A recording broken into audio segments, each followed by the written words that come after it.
Hey gang, what's up?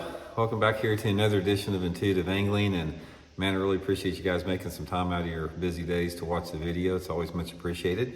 And I think you guys are gonna like today's video, guys. We're gonna be talking about wing topwater lures that have been around for 60 years.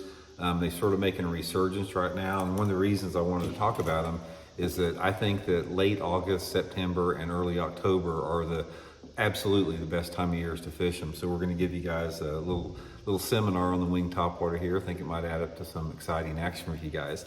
Real quick, guys, just a couple quick housekeeping tips. I want to invite everybody to check out and please subscribe to my new channel, Advanced Bass Fishing with Randy Blockett. I just launched this a couple days ago, and this is a channel totally focused on high level, upper level, sort of like advanced master's level bass fishing information. I'm only going to do one video a week. It's going to be about an hour long, 45 minutes to an hour long, sort of a seminar format, and I'll put the link in the description. And if you guys could help me get that channel off the ground, it'd be much appreciated. And also, anybody interested in booking an on-the-water lesson with me, you can shoot me a private message at my Facebook page, Randy Blockett Professional Angler. So thanks for enduring the little plugs there. Okay guys, this is the Megabass I-Wing, which is the modern version of the wing topwaters. I started out with the Hidden Crazy Crawler years ago, back in the 1970s.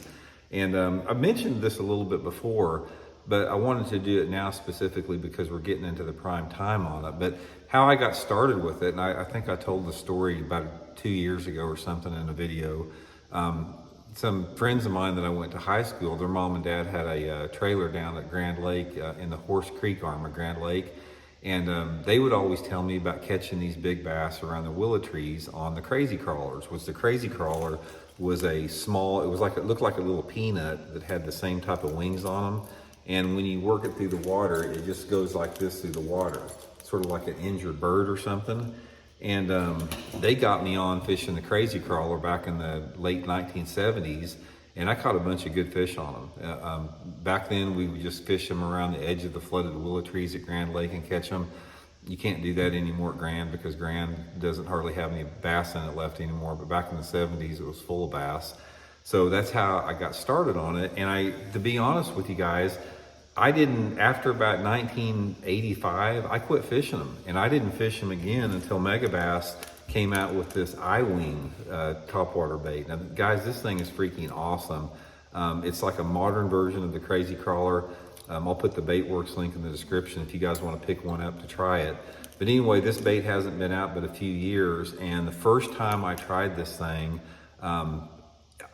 I just couldn't believe how good it looked in the water until I learned how to fish it, because what I was trying to do was I was trying to just work it like I did the crazy crawler, where you just did blah, blah, blah, blah, blah, blah, blah, like that. And then it wasn't until I talked to a couple people that had some better success on it than I was, and they said, no, Randy, you got to burn this thing. So you can take this thing and you can burn it across the surface, and it just goes like this, almost like a wounded, butterfly or something like that. And you can burn it. You can have that thing just like that.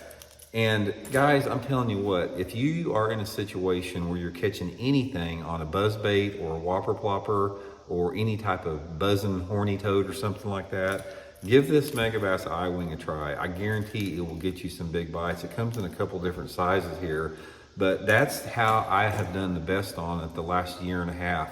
To be honest with you, I've only been fishing it for about a year and a half, so I've only got, this will be my third fall to really fish with it a lot and experiment with it. And my favorite way to fish it, and the way that I look for them, is I get in some of the major creek arms. Just get in the whatever biggest creek arms you have on the lake, and put the thing in your hand and do not take it out, and just cover water. When you burn it like that, you can cover a tremendous amount of water, just like you would with a buzzbait or something like that.